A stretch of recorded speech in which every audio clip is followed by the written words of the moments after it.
Student of أما بعد Dr. فقد Iswar قال Ahmed. الله تبارك وتعالى كما ورد في سورة الجاثية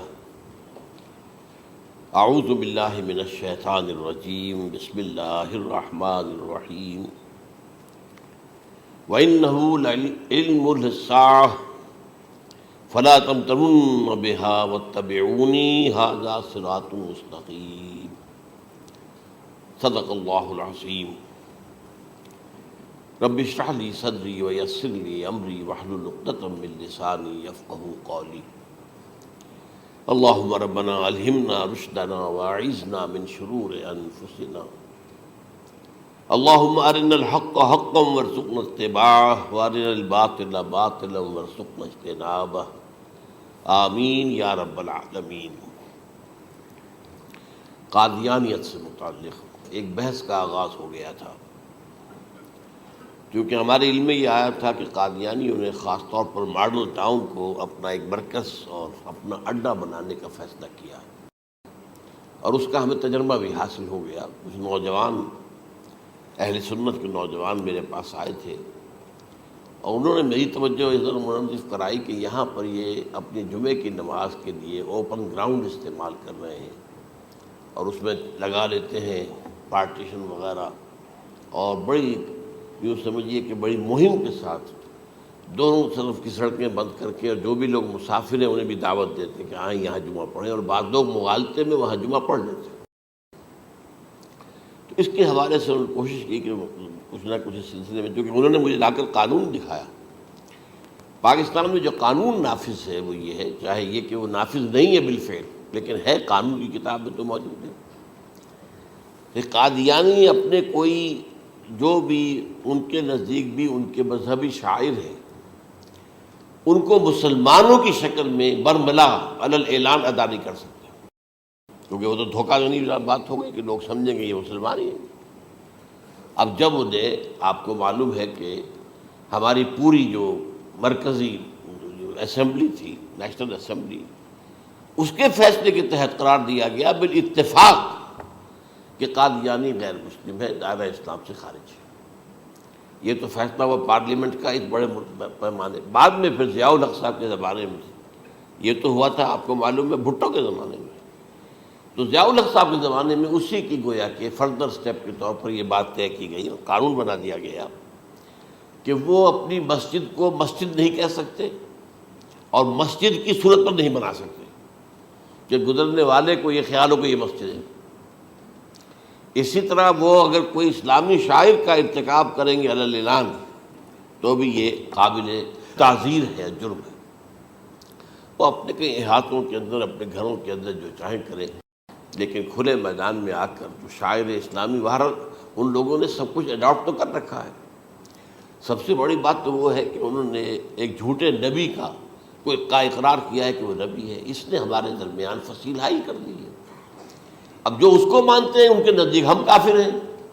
آپ کو معلوم ہے کہ یہ میں بیان کر چکا ہوں کہ حالانکہ قائد اعظم کا کتنا بڑا احسان تھا کہ چودھری ظفر اللہ خان کو انہوں نے فارن منسٹر بنایا پاکستان کا، لیکن جب ان کا انتقال ہوا ہے قائد اعظم کا تو اس کے جنازے کی نماز میں شریک نہیں ہوا، وہ شخص موجود رہا۔ جو دوسرے ممالک کے سفراء آئے ہوئے تھے، ظاہر بات ہے وہ مسلمان تو نہیں تھے، کوئی عیسائی تھے یا کوئی اور تھے، ہندو تھے، بدھ تھے، جو بھی تھے۔ اب چونکہ قائد اعظم کا انتقال تھا ایک مملکت کے صدر کا، تو وہ لوگ سبھی موجود تھے، لیکن ظاہر ہے کہ وہ نماز میں شریک نہیں ہوئے، وہ مسلمان تو نہیں تھے۔ ان کے ساتھ کھڑا رہا یہ شخص، اس نے یہ بات، اور جب اس سے پوچھا گیا کہ تم شریک کیوں نہیں ہو تو اس نے کہا دیکھو بھائی، مجھے یا تو مسلمان سلطنت کا کافر وزیر سمجھ لو یا کافر سلطنت کا مسلمان وزیر سمجھ لو۔ میرے نزدیک یہ کافر سلطنت ہے، میں اس کا مسلمان وزیر ہوں چونکہ میں قادیانی ہوں۔ اب تمہارے نزدیک یہ اسلامی مملکت ہے تو میں کافر ہوں، پھر میں اس کی نماز کیسے پڑھوں؟ تو بہرحال ان چیزوں کی وجہ سے جو دھوکہ دینے والا معاملہ ہو گیا، ورنہ کوئی اور لوگ ہوں یہاں پہ، ہمیں ان سے تعارض نہیں ہے۔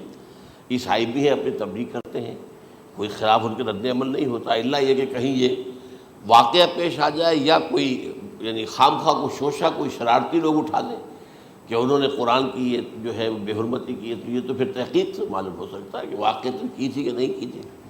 لیکن ایک وقت میں جو اس پر تو ان کا احتجاج ہوتا ہے، لیکن یہ کہ ان کے جو ہے چرچ ہے ان کی ساری اور تبلیغ ان کی ہو رہی ہے اور بڑھ بھی رہی ہے تعداد ان کی، لیکن اس کے خلاف کوئی رد عمل تو ہمارے یہاں نہیں۔ تو یہ ہے اصل میں وہ بات۔ تو اس پر جو گفتگو شروع ہوئی تھی میں آج اس کی تکمیل کرنے جا رہا ہوں۔ حضرت عیسیٰ علیہ السلام کی دوبارہ آمد کا تعلق ہے، اس کے ضمن میں قرآن مجید میں جو نص قطعی ہے، وہ نص قطعی یہ ہے اِنَّهُ لَعِلْمٌ لِلسَّاعَةِ فَلَا تَمْتَرُنَّ بِهَا۔ حضرت عیسیٰ کا ذکر ہوا ہے سورہ جاثیہ میں، اور وہاں فرمایا گیا ہے کہ یہ عیسیٰ کا دوبارہ آنا قیامت کی علامت ہوگا، یعنی کہ اب قیامت بالکل قریب آ گئی ہے۔ اِنَّهُ لَعِلْمٌ لِلسَّاعَةِ، علم حاصل ہوگا ان کی دوبارہ آمد پر کہ اب قیامت جو ہے وہ سر پر آ گئی ہے۔ اچھا، اس کے ایک اور جو ہے ذرا بالواسطہ دلائل جو قرآن مجید میں آئے ہیں، ایک ان میں سے یہ ہے کہ سورہ آل عمران میں جہاں حضرت مریم کو بشارت دے رہا تھا فرشتہ کہ آپ کے ہاں ایک بیٹا ہوگا، وہ بڑی حیران تھی کہ میرے ہاں کیسے بیٹا ہو جائے گا، ماں کن تو بغیہ، میں تو کوئی بدکار عورت تو نہیں ہوں، نہ میری کوئی شادی ہوئی ہے ابھی۔ تو اس میں جو باتیں بیان کی تھی فرشتے نے، وہ جو بیٹا ہوگا اس کی کیا شان ہوگی، اس میں یہ الفاظ بھی آتے ہیں وَيُكَلِّمُ النَّاسَ فِي الْمَهْدِ وَكَهْلًا، وہ باتیں کرے گا، لوگوں سے گفتگو کرے گا جبکہ وہ پنگھوڑے میں ہوگا، بچہ ہوگا، گود میں ہوگا، اور کہل کے وقت، کہل کہتے ہیں جب آدمی عمر میں جو ہے 40-45 کا کسی بھی اوپر ہو جائے، آپ پہلے طفل کہتے ہیں پھر جوان کہتے ہیں، وہ عربی زبان میں شاب کا لفظ آتا ہے، بہت جوان، بڑی اچھی صحت میں ہے، اس کے بعد پھر ظاہر بات ہے ڈلوان شروع ہوتی ہے، یہ کہل ہے۔ جب بڑھاپے کے آثار شروع ہوتے ہیں، بال سفید ہونے شروع ہوتے ہیں، تو یہ کہل، قبول۔ اب سوال یہ ہے اس گھوڑے میں بات کر دیں، یہ تو معجزہ ہے، لہذا اس کا ذکر یہاں پر مناسب ہے۔ یہ بڑے ہو کر بات کرنے کی کیا ضرورت تھی کہنے کی، وہ تو سبھی کرتے ہیں انسان، یہ اسی لیے کہ معلوم ہو کہ کہولت بھی انہیں آئے گی آپ، حالانکہ آپ کو معلوم ہے سب مانتے ہیں، عیسائی بھی مانتے ہیں، سب مانتے ہیں، 33 برس کی عمر میں انہیں اٹھا لیا گیا، اس دور میں تو کہولت آئی نہیں، اس لیے قرآن ذکر کر رہا ہے۔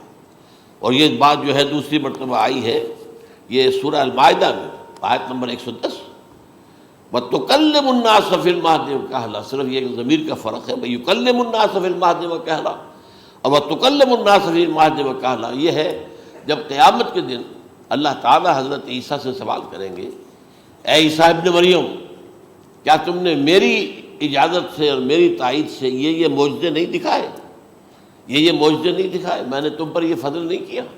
اور یہ گویا کہ بالواسطہ عیسیٰ کے ماننے والوں سے خطاب ہے کہ اللہ تعالیٰ کے کتنے بڑے بڑے احسان ہوئے، اور اسی میں تم بات کرتے تھے لوگوں سے پنگھوڑے کے اندر بھی اور کہولت کی عمر میں بھی، تو یہ کہولت کی عمر کب آئی؟ حضرت عیسیٰ علیہ السلام کو۔ تو اس کے بغیر تو ممکن ہی نہیں ہے کہ وہ دوبارہ دنیا میں آئیں، پھر ان کے اوپر وہ عمر آئے اور اس عمر کے اندر بھی وہ بات کریں گے۔ تو یہ میرے نزدیک قرآن مجید کے اندر دلائل ہیں اس چیز کے کہ حضرت عیسیٰ علیہ السلام کی دوبارہ جو ہے آمد ہوگی۔ اب اس ضمن میں چاہتا ہوں کہ آج خاص طور پر جو الساعہ کی اور جو علامتیں قرآن میں آئی ہیں، یہ ضمنی مضمون ہو جائے گا، لیکن بہرحال یہ بھی ایک معلوماتی مضمون ہے کہ ایک تو یہ قیامت کی بڑی نشانیوں میں سے حضرت عیسیٰ کا دوبارہ آنا، اور کیا کیا جو ہے باتیں بیان ہوئی ہیں وہ ذرا غور سے سن لیجیے۔ پہلی بات میں نے ہلکا سا حوالہ دیا تھا، ہم تو ایک لفظ قیامت بولتے ہیں، وہ قیامت جو ہے اتنا ہمارے نزدیک جامع لفظ ہے کہ جس میں وہ بھی جو زلزلۃ الساعہ آئے گا وہ بھی ہے، پھر جو نفخ روح، نفخ ساق ہوگا وہ بھی ہے، لیکن قرآن مجید سے معلوم ہوتا ہے کہ یہ الساعہ ہے، وہ گھڑی جس دن کے یہاں قیامت برپا ہوگی، زلزلہ آئے گا، شدید ترین حالات آئیں گے، فوری طور پر تمام انسان مر نہیں جائیں گے۔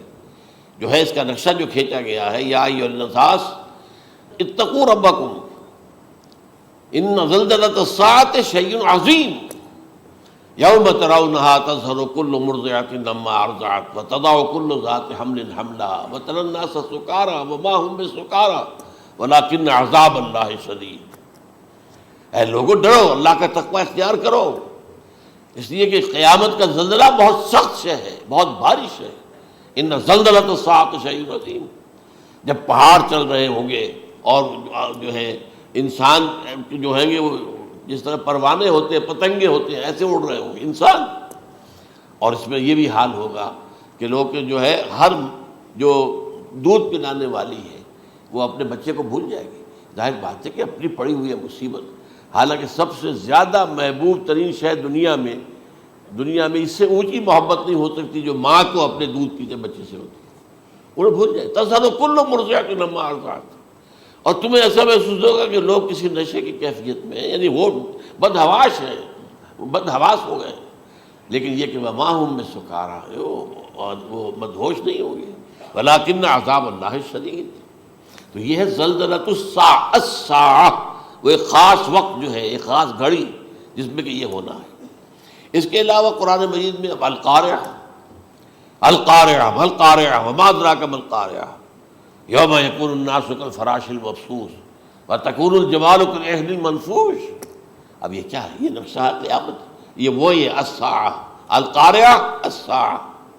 اسی کے ساتھ قرآن میں آتا ہے الواقعہ، اذا وقعت الواقعۃ لیس لوقعتها کاذبہ، تو یہ خافضۃ رافضہ، یہ الفاظ سورہ واقعہ میں ہے۔ اسی طریقے سے اور جو ہے الحاقہ، ما الحاقہ وما ادراک ما الحاقہ، یہ تمام جو الفاظ قرآن مجید میں آئے ہیں یہ آئے ہیں الساعہ کے لیے، قیامت کے لیے نہیں۔ قیامت میں بعد میں بتاؤں گا آپ کو۔ چنانچہ 3 نفخے ہیں جو قرآن سے ثابت، نفخ فی الصور، اور اس نفخ فی الصور کا یہ عالم ہوگا یوم ینفخ فی الصور ففزع من فی السماوات ومن فی الارض الا من شاء اللہ، جس دن پھونکا جائے گا سور میں، اور اس وقت صورتحال یہ ہو جائے گی کہ جو بھی آسمانوں میں ہے، زمین میں ہے، سخت پریشانی اور سخت پشیمانی اور ایک طرح کی مرعوبیت اور خائف ہو کر رہ جائیں گے، الا ان کے کہ جن کو اللہ چاہے۔ اس کے کوئی ملائکہ مقربین ہوں گے، من فی السماوات فی الارض ہے، اس کے ساتھ ہی یہ کہہ دیا گیا ہے، لیکن یہ باقی پورے لوگوں کے اوپر، پوری مخلوقات کے اوپر ایک جو ہے گھبراہٹ کی کیفیت طاری ہو جائے گی۔ تو یہ ہے پہلا فضا۔ دوسرا فضا کیا ہے؟ فضا صعق، صعق کہتے ہیں آدمی کا بے ہوش ہو جانا۔ یہ دوسری مرتبہ جب سور پھونکا جائے گا، وَنُفِخَ فِي الصُّورِ فَصَعِقَ مَن فِي السَّمَاوَاتِ وَمَن فِي الْأَرْضِ إِلَّا مَا شَاءَ اللَّهُ، یہ ہے کہ اس کے بعد وہ سب کے اوپر موت طاری ہو جائے گی۔ یہ دوسرے سور پھونکے جانے کے بعد ہے۔ پھر ثُمَّ نُفِخَ فِيهِ أُخْرَى، پھر ایک مرتبہ اور پھونک ماری جائے گی، یہ تیسرا ہو رہا ہے۔ فَإِذَا هُمْ قِيَامٌ يَنظُرُونَ، تو اچانک سب کے سب کھڑے ہوں گے اللہ کی طرف دیکھتے ہوئے۔ اب یہ جو ہے یہ ہے یوم القیامہ، قام یقوم قیامتاً، کھڑا ہونا، کیونکہ اس دن یوم یقوم الناس لرب العالمین، جس دن کے تمام انسان جو ہے کھڑے ہو جائیں گے اپنے رب کے حضور میں، جس کا نقشہ کھینچا گیا ہے اذا دکت الارض دکا دکا وجاء ربک والملک صفا صفا۔ تو یہ سب کے سب انسان بھی جو ہے موجود ہوں گے، فرشتے صفے باندھے ہوئے ہوں گے، اور اللہ تعالیٰ جو ہے اپنے خاص عرش کے ساتھ یحمل عرشہ ثمانیہ، 8 فرشتے اس عرش کو اٹھائے ہوئے ہوں گے، جبکہ یہ آسمان پھٹے گا اور اس روئے ارضی پر اللہ تعالیٰ کا نزول ہوگا۔ یہ جو ہے ہمارا یوم القیامہ یہاں ہے، یوم القیامہ ہی میں جو فیصلے ہونے یہاں ہونے، قصہ زمین برسر زمین، جو نیکیاں تم نے یہاں کمائی ہیں یا جو بدیاں تم نے یہاں جن کا ارتکاب کیا کا فیصلہ یہاں ہوگا۔ اس کے بعد واللہ عالم کچھ اور بھی چیزیں ہیں، لیکن یہ کہ وہ سب عام طور پر لوگوں کے علم میں نہیں ہے۔ میں نہیں چاہتا کہ خام خواہ کسی نئی بات سے کوئی جو ہے ذہنوں کے اندر کوئی ایک تشکیک پیدا ہو جائے، شبہات پیدا ہو جائے، لیکن یہ چیزیں جو میں نے آپ سے عرض کی یہ از قرآن ثابت ہے، اسی زمین پر اترنا ہے۔ وَجَاءَ رَبُّكَ وَالْمَلَكُ صَفًّا صَفًّا، یہ سب کے سب آئیں گے، اور ملائکہ، اور اس کے علاوہ جو ہے دوسرے مقامات پر جس کا نقشہ کھینچا گیا ہے سورۃ الحاقہ کے اندر ہے۔ اللہ کا عرش جو ہے 8 فرشتے اٹھائے ہوئے نیچے اتریں گے۔ تو یہ تمام چیزیں قرآن مجید میں مذکور ہیں، اور یوم القیامہ یہی ہوگا، لیکن وہ ہے یوم القیامہ۔ ہم قیامت کہتے ہیں اس کو جس کو قرآن کہتا ہے الساعہ، الزلزلہ، الحاقہ، القارعہ، الواقعہ، یہ ہے در حقیقت جو پہلا معاملہ ہے کہ اس کے اندر جو ہے فضا ہو جائے۔ اب دیکھیے جو علامات قیامت احادیث میں آئی ہیں وہ میں آج آپ کو سنا رہا ہوں۔ ان کو دو حصوں میں تقسیم کیا جاتا ہے، علامات صغریٰ، علامات کبریٰ۔ چھوٹی نشانیاں جو درجہ بدرجہ درجہ بدرجہ درجہ بدرجہ حاضر سامنے آئیں گے۔ ایک ہے بالکل قیامت سے متصل قبل بڑے جو خرق عادت واقعات ہوں گے وہ آئیں گے۔ اچھا، پہلی چیز کے سلسلے میں حضرت انس رضی اللہ تعالیٰ عنہ سے یہ مروی ہے اور یہ حدیث متفق علیہ ہے۔ پہلی علامت حضور نے بیان کی قیامت کی علامات میں سے، اب میں لفظ قیامت اسی معنی میں بول رہا ہوں جس میں کہ ہم عام طور پر بولتے ہیں۔ آپ نے فرمایا علم اٹھا لیا جائے گا، جہالت کا دور دورہ ہوگا۔ اب یہ کون سا علم اٹھایا جائے گا؟ سائنس کا علم نہیں، دین کا علم۔ آج تو ساری قدر و قیمت جو ہے جس کے لیے دوڑتے ہیں لوگ لاکھوں روپے کی فیسیں دے کر، ایم بی اے ہو رہے ہیں، یہ جو ہے اکاؤنٹنسی کا پاس کر رہے ہیں، یہ سی اے کر لیا ہے، یہ کوئی اور جو ہے فزکس میں کوئی کیمسٹری میں ڈاکٹریٹ کر لی ہے، ڈاکٹر بن گئے تو کیا ہی کہہ رہے ہیں۔ اس لیے کہ بڑی چیز جو پاکستان سے ایکسپورٹ ہوتی ہے وہ ڈاکٹر ہیں۔ اس جو اتنے بڑے پیمانے پر جو کالج کھلے ہوئے، 3 لاکھ روپے ایک سال کی فیس، 5 لاکھ روپے ایک سال کی فیس، یہ کیوں لیتے ہیں اور کیوں لوگ دیتے ہیں؟ کہ موقع مل جاتا ہے ایم بی بی ایس کر کے۔ امریکہ کے اندر بھی ڈیمانڈ ہے، ان کے ہاں ڈاکٹر جو ہیں جتنے ہونے چاہیے نہیں ہے، لہذا اور بھی بہت سی جگہوں پر ڈیمانڈ ہے۔ تو جس چیز کی مارکیٹ میں ڈیمانڈ ہے وہ علم ہے۔ آج علم کمپیوٹر کا علم ہے یہ، حالانکہ ان میں سے کسی کے اوپر لفظ علم کا اطلاق میرے نزدیک غلط ہے، جہالت ہے۔ علم وہ ہے جو ذہن کو جلا دے، جو سوچ کو جلا دے، روشنی پیدا کرے، دماغی روشنی، وسعت دے، انسان کے فکر کو وسعت دے، اس کے ذہنی جو ہے جو افق ہے اس کو وسیع کرے۔ علم تو وہ ہے جو حقیقت کے کیا علم بھی اس سے عطا فرمائے۔ قرآن ہے، حدیث ہے، باقی اور چیزیں جو اس سلسلے میں آ سکتی ہیں وہ ہے کہ جو قرآن اور حدیث کی سمجھنے میں مومن ہوں اور زیادہ جو ہے اس کے تک فہم کو آسان کر دیں۔ لیکن یہ کہ فرمایا علم اٹھا لیا جائے گا، جہالت کو فروغ ہوگا، ظاہر بات ہے ایک ہی بات ہوئی ہے۔ دوسرے نمبر پہ یہ کہ جہالت کو فروغ ہوگا۔ نمبر 3 زنا کثرت سے ہوگا۔ نمبر 4 شراب نوشی عام ہو جائے گی۔ نمبر 5 عورتوں کی تعداد بہت زیادہ ہو جائے گی، مردوں کی تعداد کم ہو جائے گی، یہاں تک کہ 50 عورتوں کا خیر خبر کرنے والا، کوئی نگرانی کرنے والا، وہ ایک مرد۔ اچھا، یہ تو ہے ایک حدیث جو میں نے آپ کو بیان کر دی، متفق علیہ، یہ بخاری اور مسلم دونوں میں ہے۔ دوسری حدیث بخاری کی ہے، اس کو حضرت ابو ہریرہ رضی اللہ تعالیٰ عنہ نے روایت فرمایا ہے، قیامت آئے گی جب امانت ضائع ہو جائے گی۔ آج ہمارے ہاں امانت کے ضائع ہونے کا جو نقشہ ہے شاید پوری دنیا میں کہیں اور نہیں۔ جس طرح کے غبن یہاں ہوتے ہیں، جس طرح کک بیکس جو ہے وہ لیے جاتے ہیں، اس غریب یعنی قوم غریب ہے لیکن یہاں وہ امیر بہت بڑے بڑے لوگ ہیں، وہ تو دنیا بھر کے ٹاپ کے امیروں کے اندر ان کا شمار ہو جائے گا۔ لیکن یہ کہ یہ سب امیر کیسے بنے؟ غبن بلین آف ڈالرز کا، اب تو اس سے کم کی تو بات ہی نہیں ہوتی۔ فلاں نے اتنے بلین جو ہے پیسے اپنا جو ہے قرضہ معاف کرا لیا۔ بھائی کس نے کیا، کون کرتا ہے معاف؟ یہ کسی کے باپ کی جاگیر ہے؟ یہ پیسہ بینک کے اندر حکومت کا ہے کہ حکومت کو اختیار ہو کے وہ رائٹ آف کر دے ان کے جو ہے ان کی جائیدادیں کرو ضبط۔ لیکن ہوتا کیا ہے، بینک آفیسر بے ایمان ہے، وہ کہتا تھا 1 کروڑ کا قرضہ لے جاؤ، 10 لاکھ مجھے دے جاؤ، چاہے تم میرے پاس کوئی ڈاکومنٹ جو ہے ایسے نہیں دے سکتے، حالانکہ ہونا چاہیے۔ اتنا بڑا قرضہ لے رہے ہو تو ڈاکومنٹس یہاں پر ہمارے سامنے لاؤ کہ اگر تم نہ دے سکو تو ہم ان ڈاکومنٹس کے ذریعے سے تمہاری جائیداد، تمہاری کوئی جاگیر، تمہاری کوئی اور چیز اس کو قبضہ کریں۔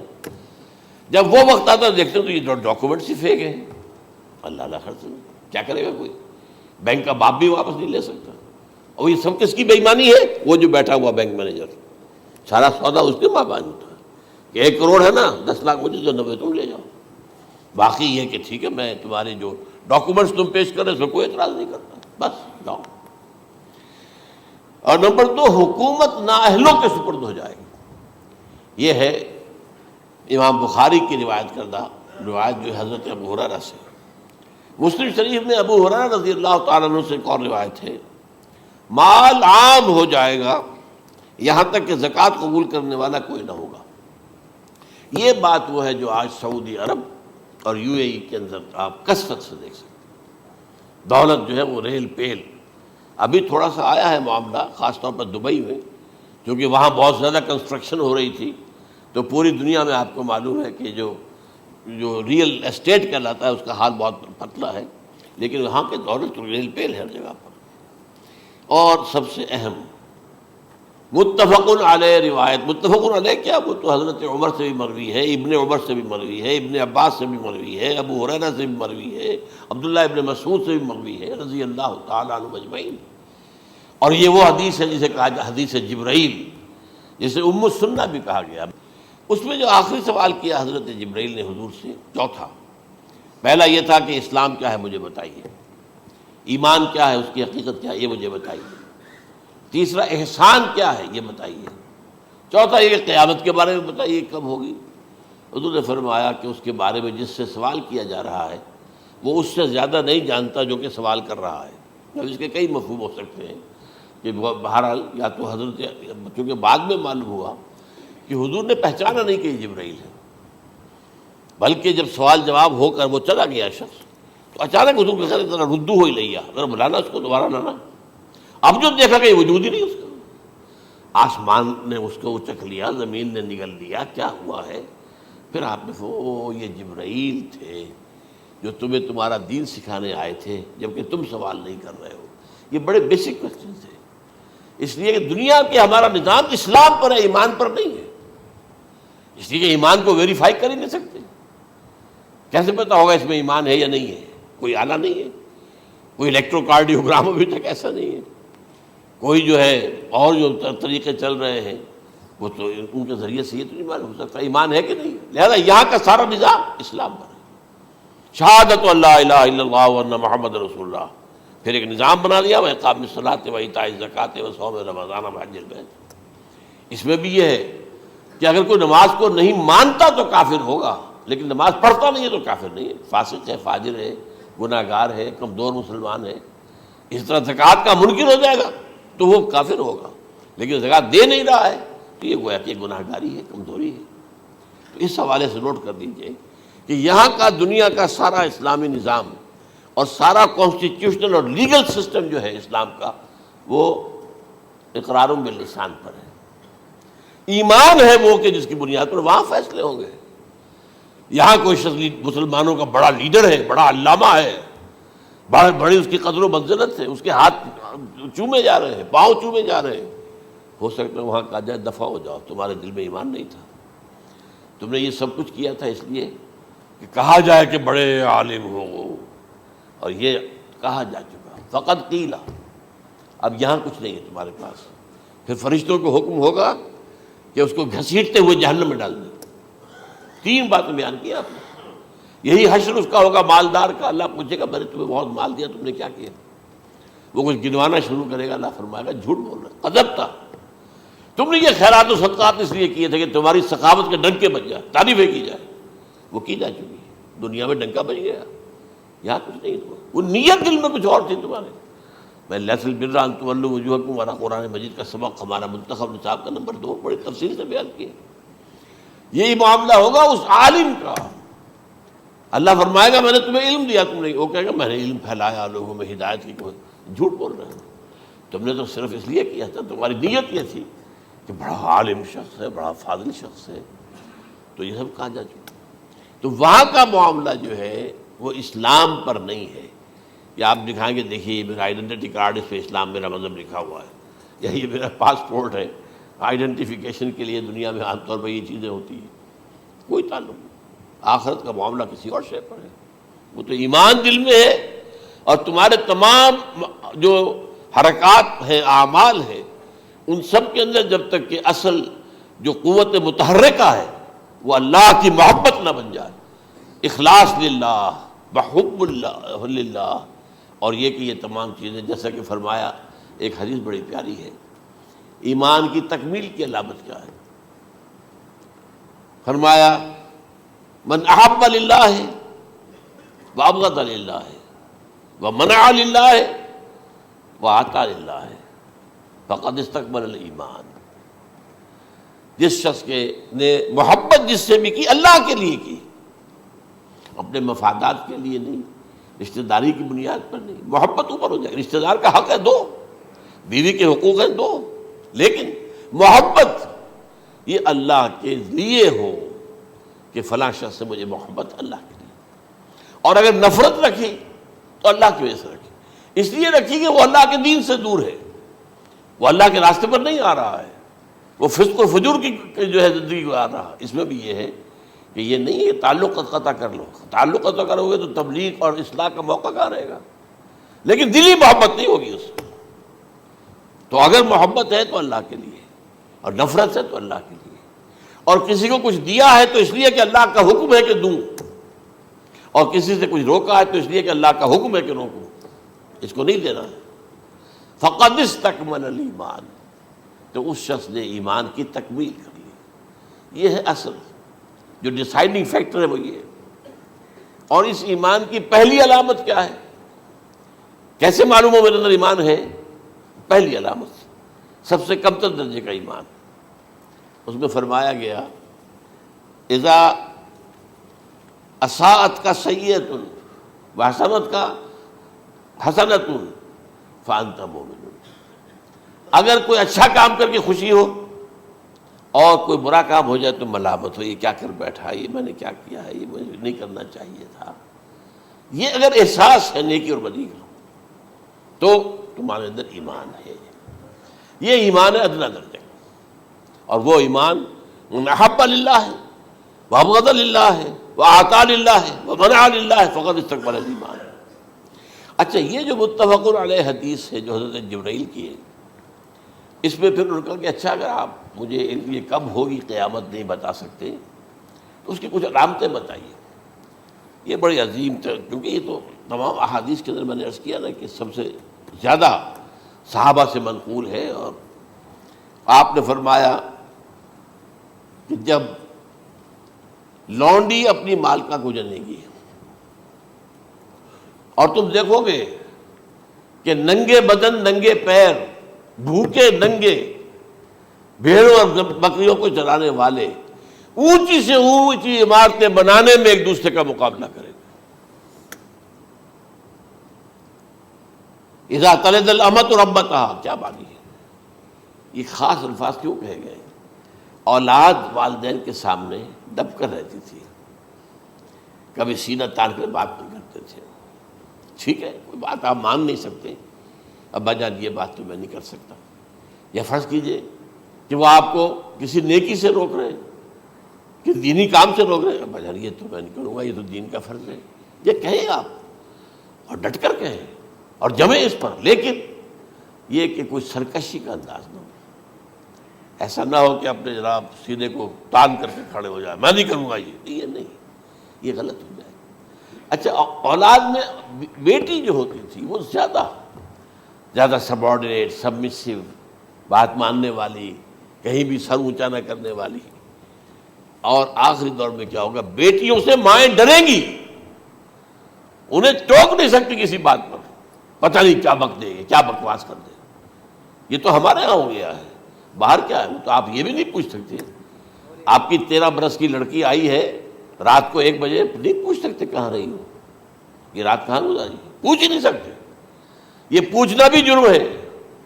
اپنے چھوٹے بچے کو آپ نے ایک تھپڑ مار دیا، تہذیب ہے، سکھانا ہے، غلط کام کیا ہے، اس کی سرزنش ہو رہی ہے، فوراً وہ اگر ایک فون کر دے گا پولیس آئے گی، بچے کو لے جائے گی، اسے لا کر کہیں اور جو ہے ڈپازٹ کرے گی اور آپ پر مقدمہ چلے گا، آپ کو اس کی سزا بھگتنی ہوگی.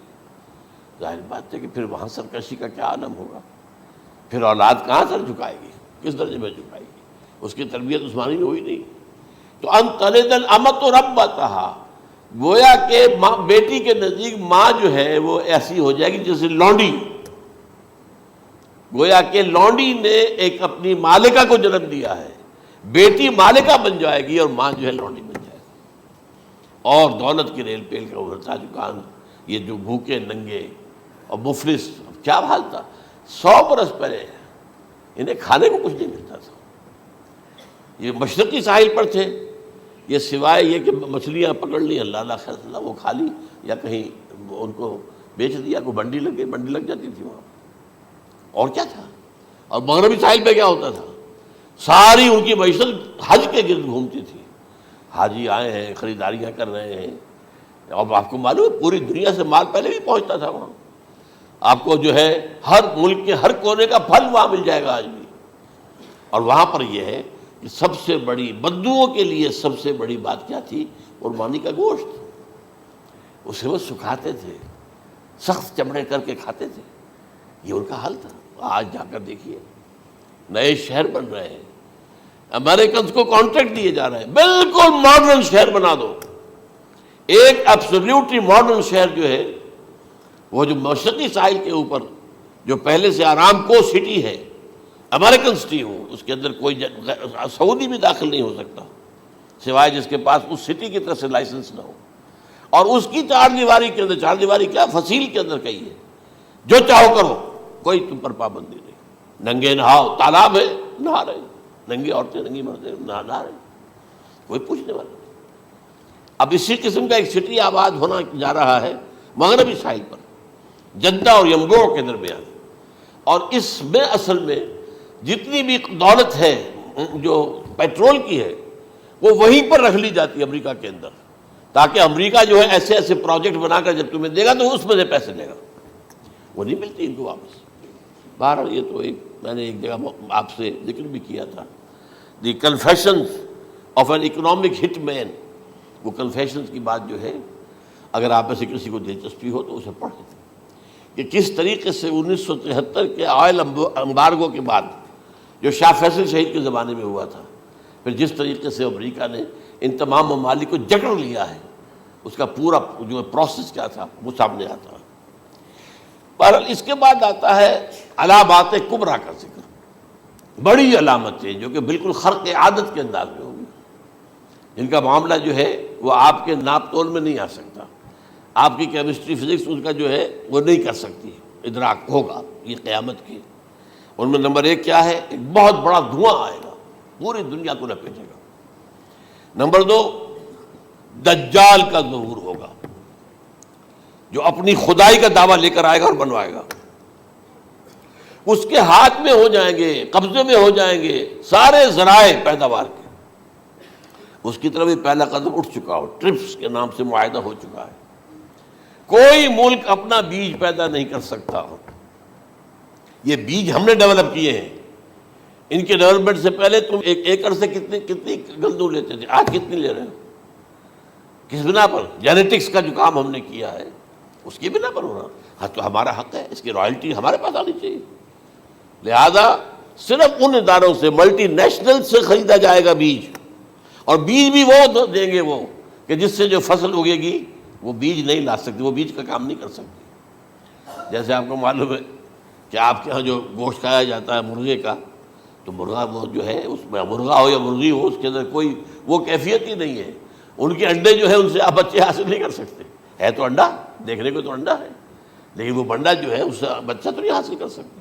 ایسے ہی وہ گندم کا بیج دیں گے، نظر آئے گی گندم، لیکن اس کے اندر وہ صلاحیت نہیں ہے کہ اس سے جو فصل اگے گی اس کا نتیجہ جو ہے وہ بھی آپ لے سکیں، یہ ہونا ہے، اللہ جانے، قدم اٹھ رہے ہیں ادھر۔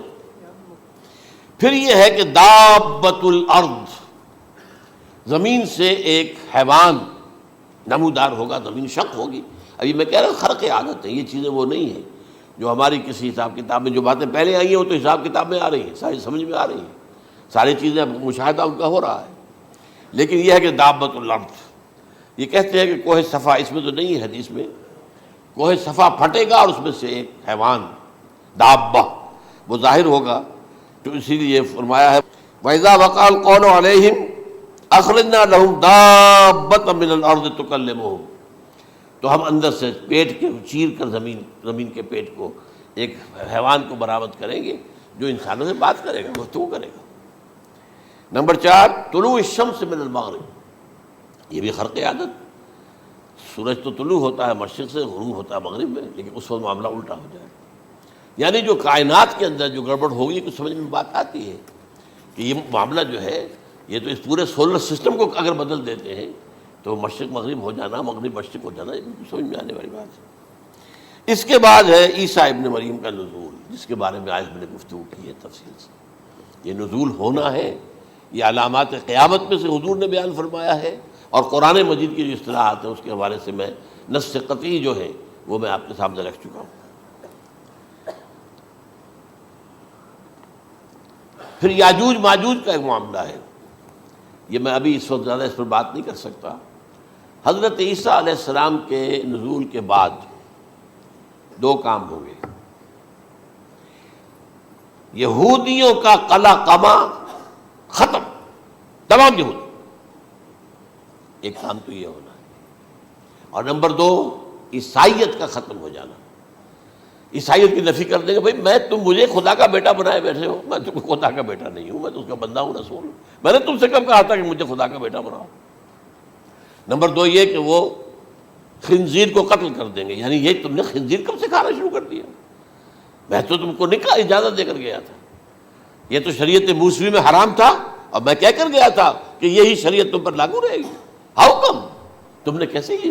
آج بھی بہت سے رومن کیتھولکس جو ہے وہ سور نہیں کھاتے، وہ اس میں ہے ان کے اندر کچھ نہ کچھ بعض جو ہے جو حضرت عیسیٰ کی تعلیمات کا کچھ اثر ان کے ہاں ہے۔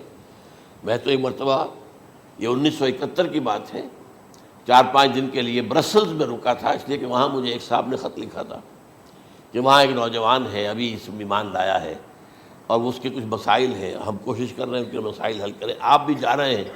میں انگلینڈ جا رہا تھا تو واپسی پر آپ ان کے یہاں چند دن ٹھہرے، میں حیران ہوا، ویسے اس نے مجھے اپنے گھر ٹھہرایا نہیں، اس لیے کہ ماں باپ تو اس کے کرسچن تھے، اور پولیس کا چیف آفیسر اس کا باپ تھا، چیف آف پولیس فورس۔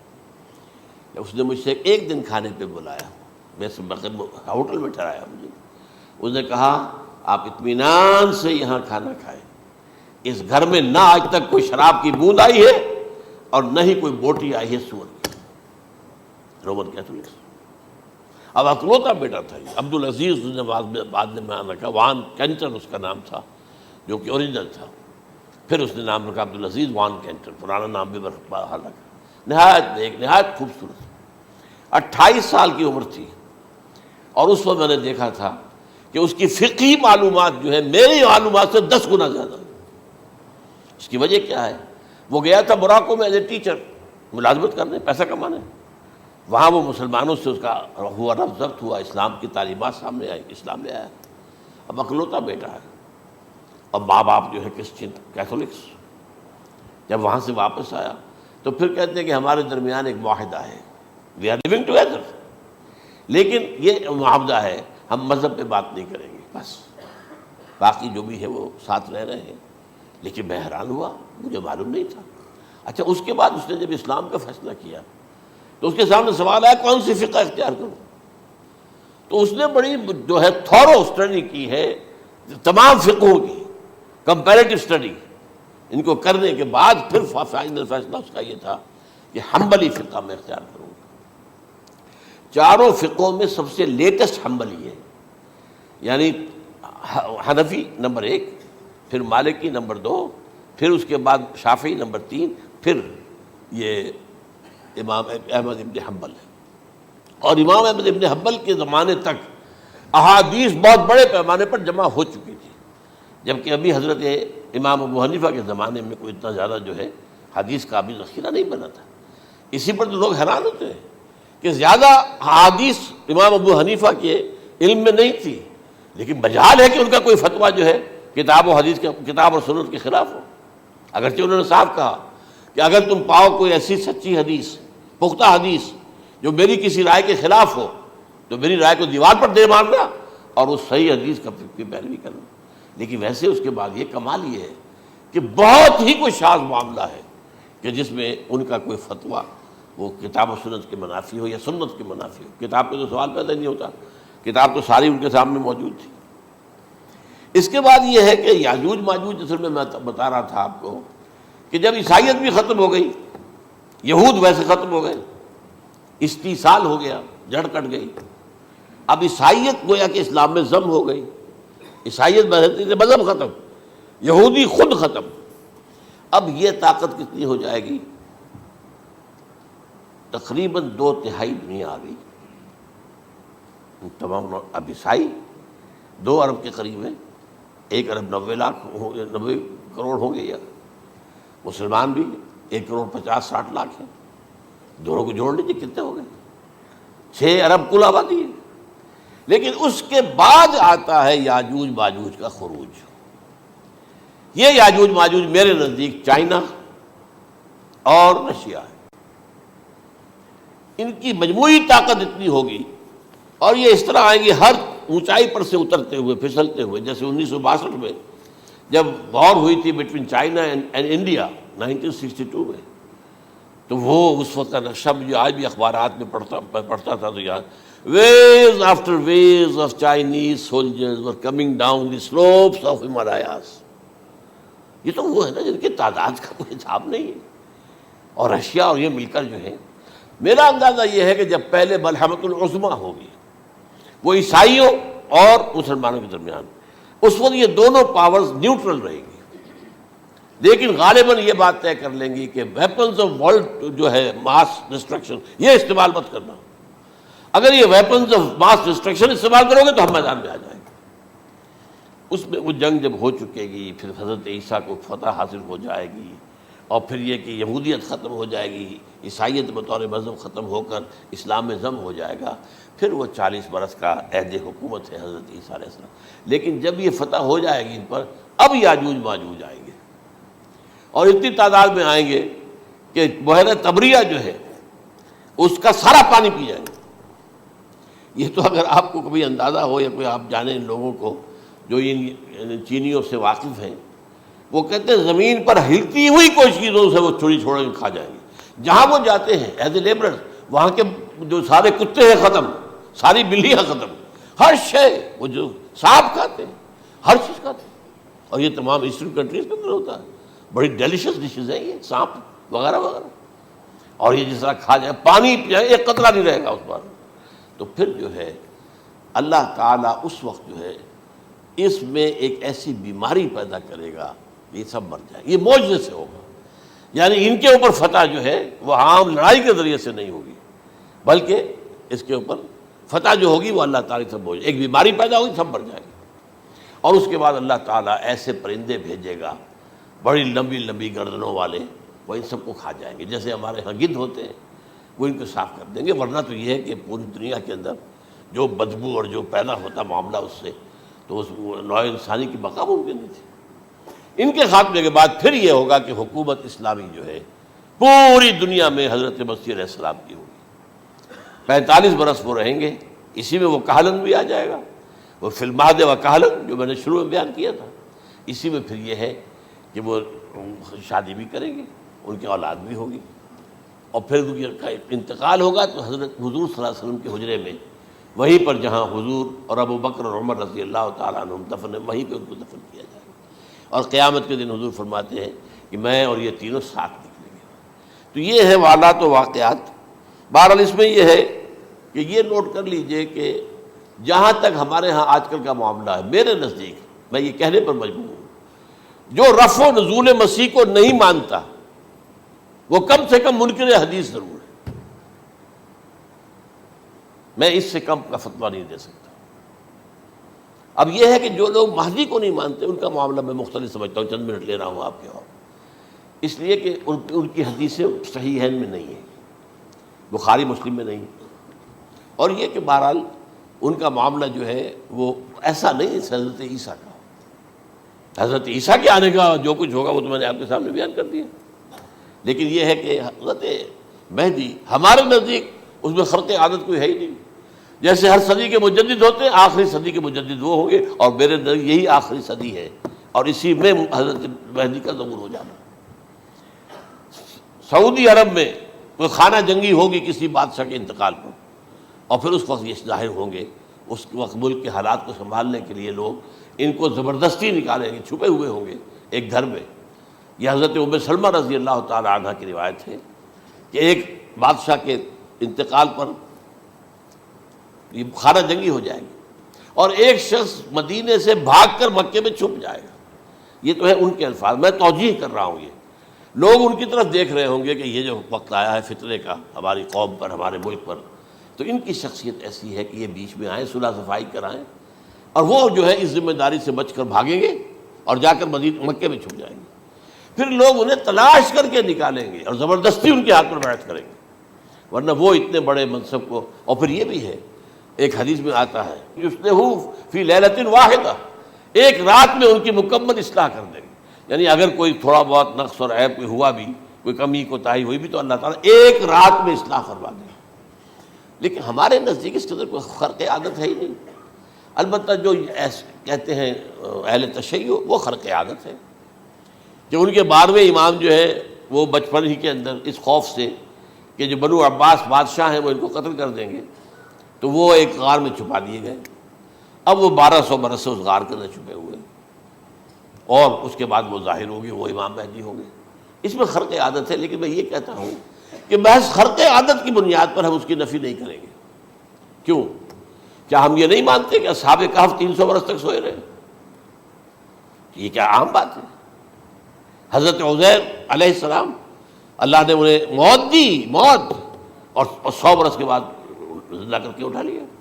تو خرق عادت حضرت عیسیٰ کو ہم اتنا بڑا خرق عادت مانتے ہیں کہ اٹھا کر آسمان پر، تیسرے آسمان کے اوپر ہیں، موجود ہیں، اب بھی ہیں. شب معراج میں تیسرے آسمان پر حضور کی ملاقات ان سے ہوئی. تو یہ خرق عادت کی بنیاد پر نفی نہیں ہم کرتے. ہو سکتا ہے، لیکن یہ کہ اس کے لیے ہمارے پاس کوئی دلیل نہیں، کوئی احادیث نہیں، کچھ نہیں، اس لیے ہم اس کو نہیں مانتے. البتہ خود وجود جو ہے حضرت مہدی کا، وہ کوئی عجیب بات نہیں ہے. وہ تو جیسے پہلے بھی آئے ہیں ہمارے مجددین، ایسے مجدد ہوں گے اور دین کو تازہ کر دیں گے. ایک صحیح اسلامی ریاست جو ہے وہ عرب میں قائم ہو جائے گی دوبارہ.